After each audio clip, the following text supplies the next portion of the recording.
In the Voice of Russia World Service, welcome to another edition of the feature Christian Message from Moscow.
This weekend, Orthodox Christians in Moscow have an opportunity to pay homage to the sacred relics of the Holy Martyrs Grand Princess Yelizavetta Fyodorovna and the nun Varvara.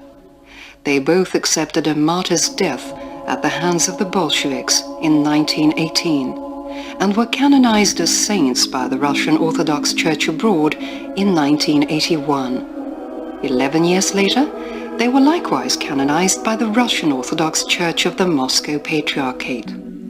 Prior to this, the relics were contained at the St. Mary Magdalene convent belonging to the Russian Orthodox Church abroad. The arrival of the relics marks an important stage in the process of bringing closer together the two branches of the Russian Church, split 75 years ago due to the tragic events of the 1917 Bolshevist coup and the ensuing civil war.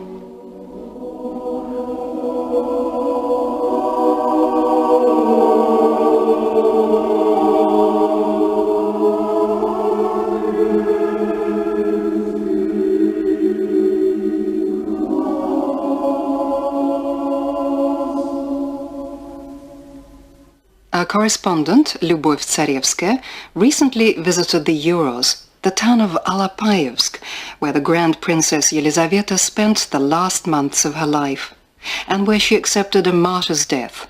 We offer you our correspondent's narrative in translation.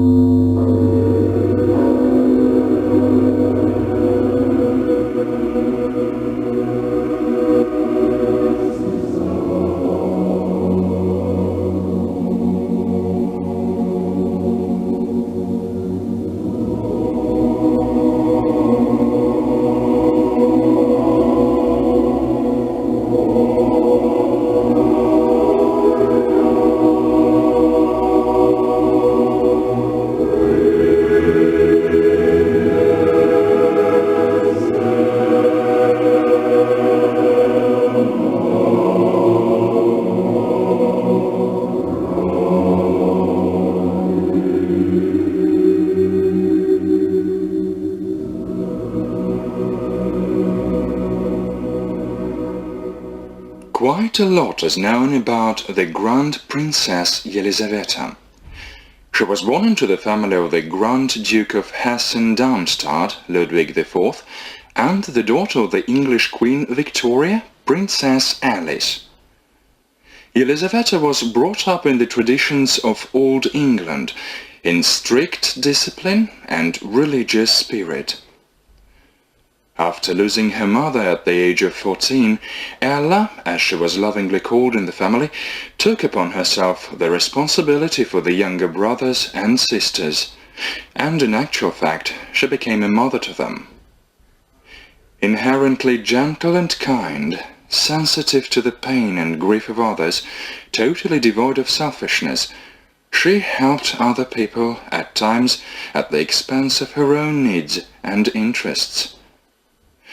Not only was Yelizaveta endowed with a pure and kind soul, she was also great beauty.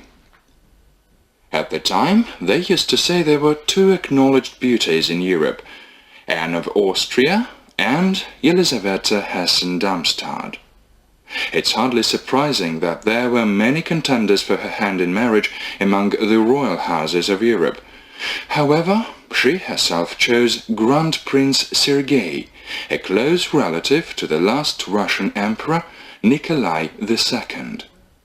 They were a most harmonious and happy couple indeed.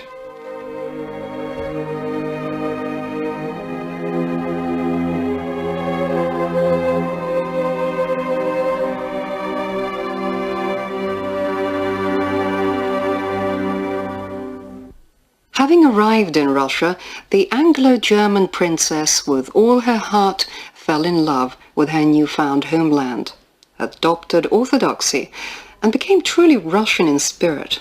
With a God-given gift of love and compassion towards her fellow men, she spent a lot of time on charity. This particular aspect of her activity was still further augmented when she moved to Moscow, after her husband was appointed the town's governor-general.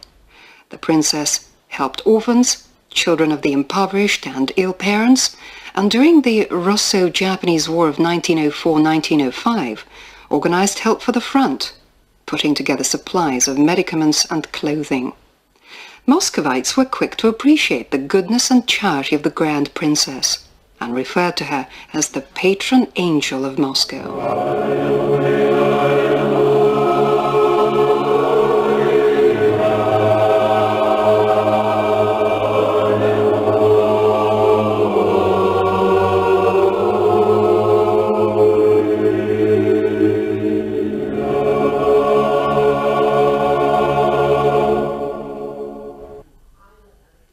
1905 witnessed an event that was to have repercussions for Yelizaveta's entire life.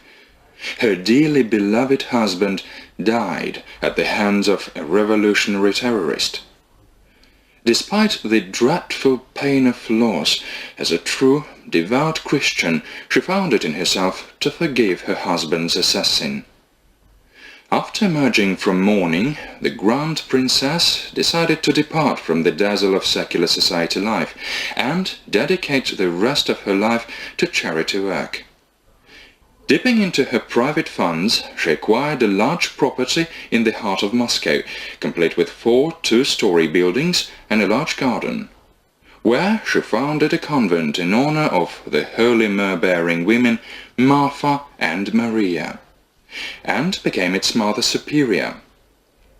The Marfa-Mariinsky convent also housed a hospital, a dispensary, chemist, Sunday school, home for orphan girls, sub-kitchen for the poor, and 2 big churches.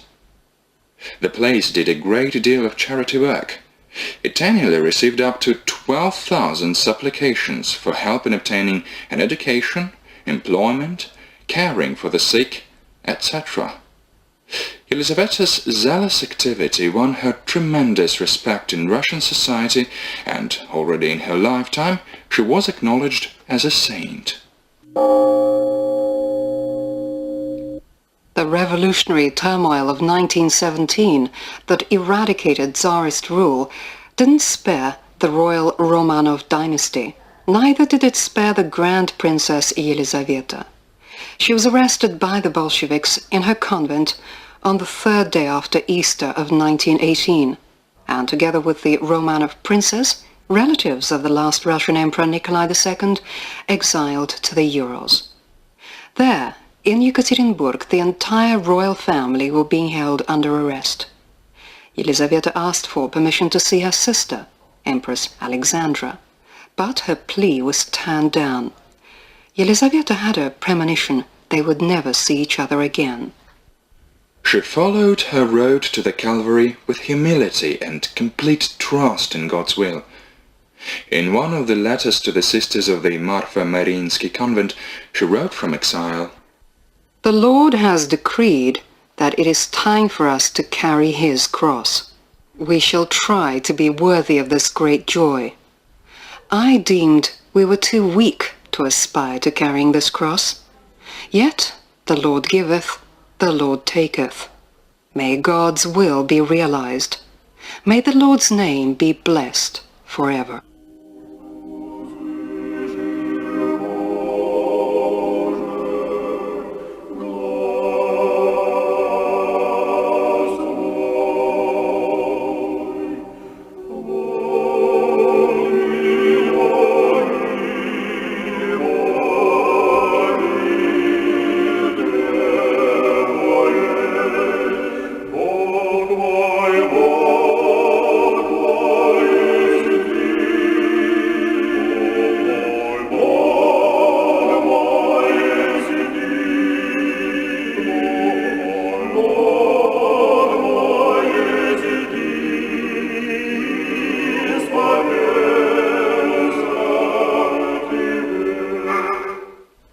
It was obviously so decreed by God that Yelizavetta accept a martyr's death in Alapaevsk, a small ancient town in the Urals.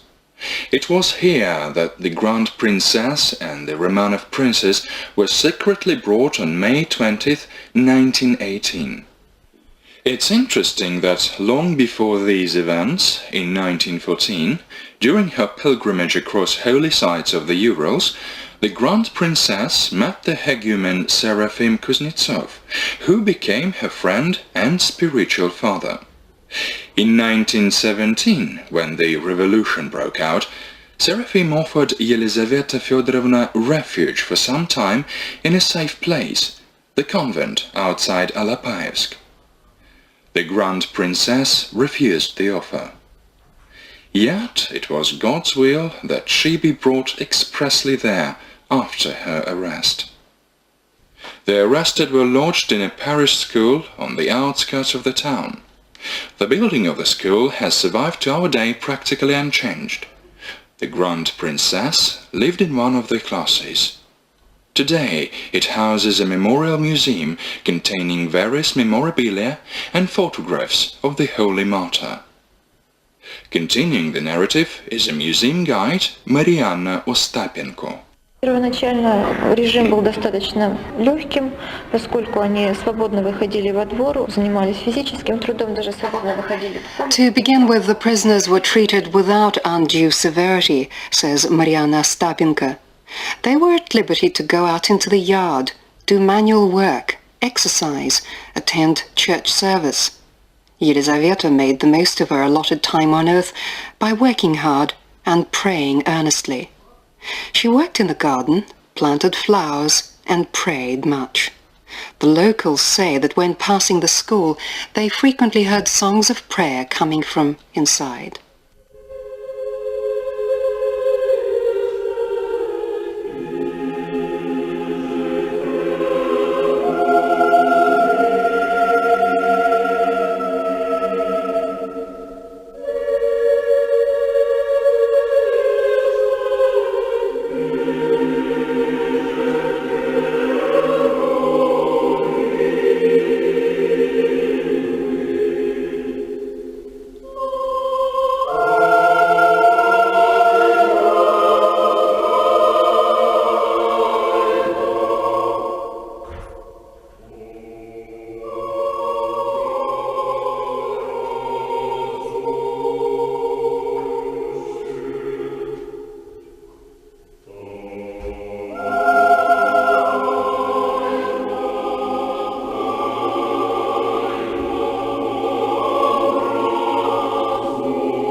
On June 21st, the life of the prisoners radically altered for the worse.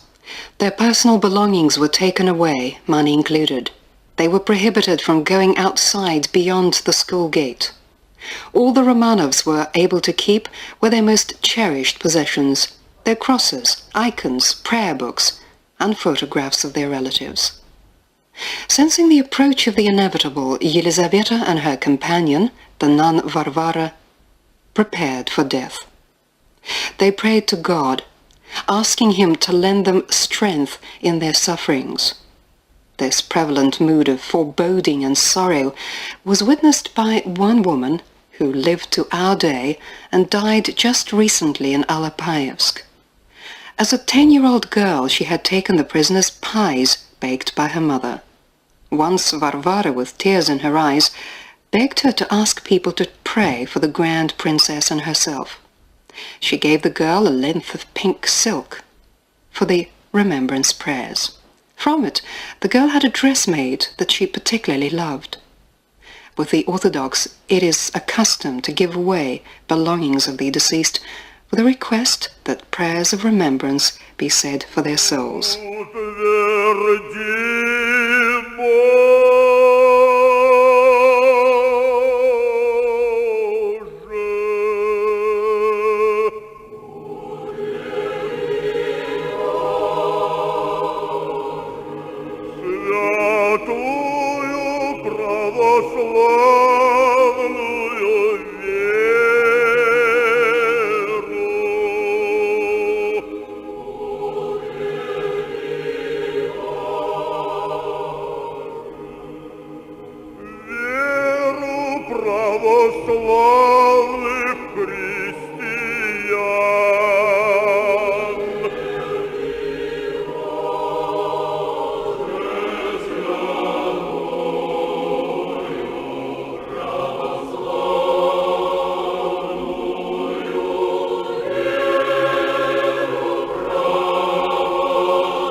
On the night from the 17th to the 18th of July 1918, the commissars woke the arrested, seated them in separate carts, and took them out of town.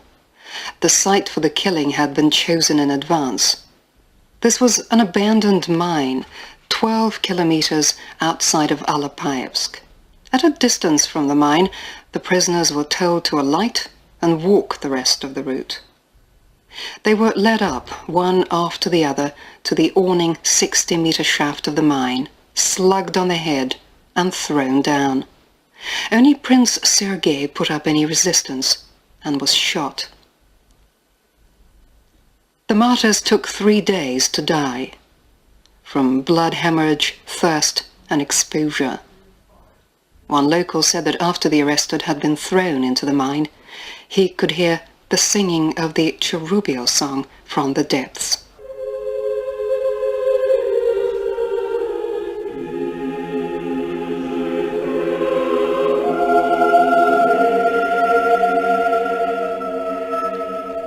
The assassination of the Grand Princess Yelizavetta and the nun Varvara, as well as the Romanov princess, took place exactly 24 hours after the execution of the royal family in Yekaterinburg.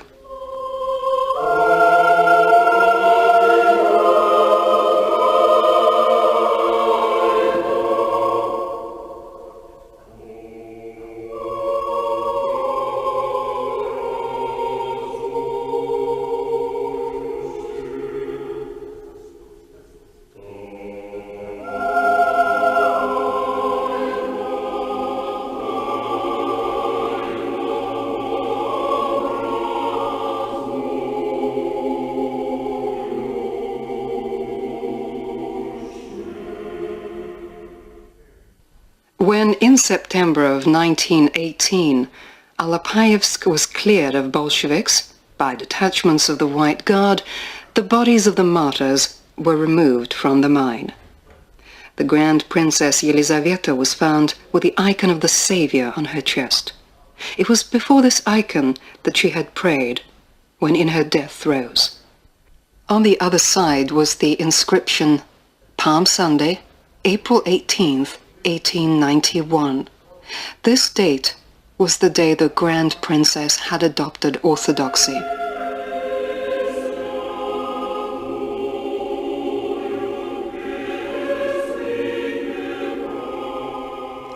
On October 18, 1918, a memorial Vespers was conducted by numerous clergy, and on the following day there was yet another memorial service to a large turnout of believers. Afterwards, the bodies of the martyrs were placed in a vault of the St. Trinity Cathedral on the right-hand side of the altar. However, they were not destined to remain there for long. Soon the Red Army launched an offensive. The front line moved dangerously close to Alapayevsk. So as to avoid possible desecration of the holy remains, it was decided to move them to a safer place. The Grand Princess's spiritual father, Hegumen Serafim Kuznetsov, offered to accompany them.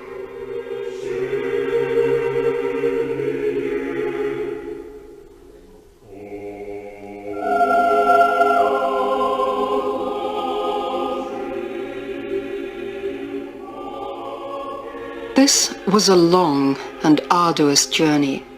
Serafim Kuznetsov took the remains to the south of Siberia, Chita, where for 9 months they were kept at Pokrov convent.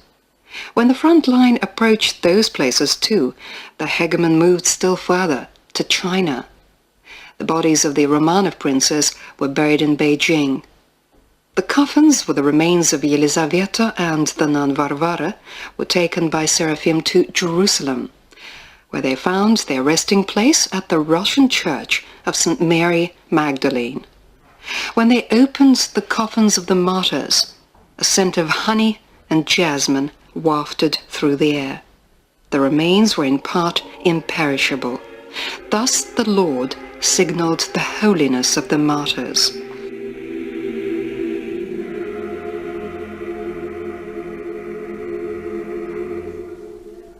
Such was the narrative of our museum guide, Marianna Ostapenko. We would like to add that, upon being endowed with martyrship by the Lord, Yelizavetta and Varvara were canonized in 1981, moreover. First, by the Russian Orthodox Church abroad, a church that embarked on a reverence for the martyrs almost immediately after their death. In 1992, Yelizavetta and Varvara were canonized by the Russian Orthodox Church of the Moscow Patriarchate. On the site of the martyr's death of the Grand Princess Yelizavetta and the nun Varvara, just outside Alapayevsk, a monastery has been erected in the name of the new Russian martyrs and confessors. In September of 2000, the monastery was visited by His Holiness, the Patriarch of Moscow and all Russia, Alexei II. Addressing those gathered, he said, "Thank God we have lived to the moment when history is being returned to us, when people come to this site to recall the martyr's death of those who suffered here. We must strive to emulate the lives of the saints, martyrs Yelizavetta and Varvara, who in their lifetime manifested a feat of love and great charity towards their fellow people."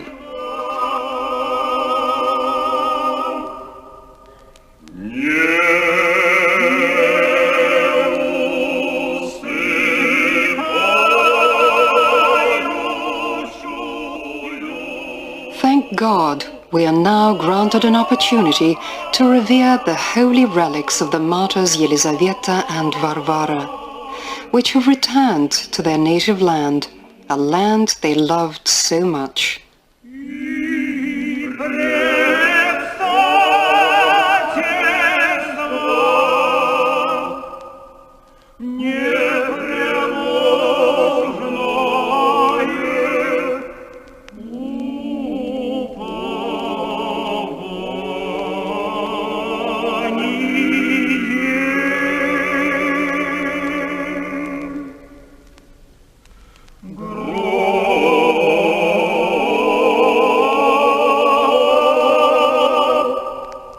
And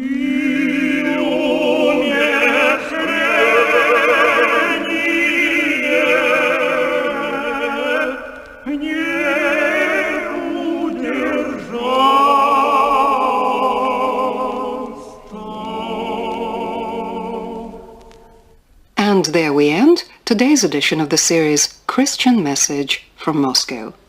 The producer, Vladimir Dyomin, author, Lyubov Tsarevskaya, editor of the text and music, Tatiana Shvitsova, sound engineer, Svetlana Afanasieva, your hosts, Svetlana Yakimenko and Pavel Novichkov. We wish you well and hope to meet up with you in a week's time. And may God save you all.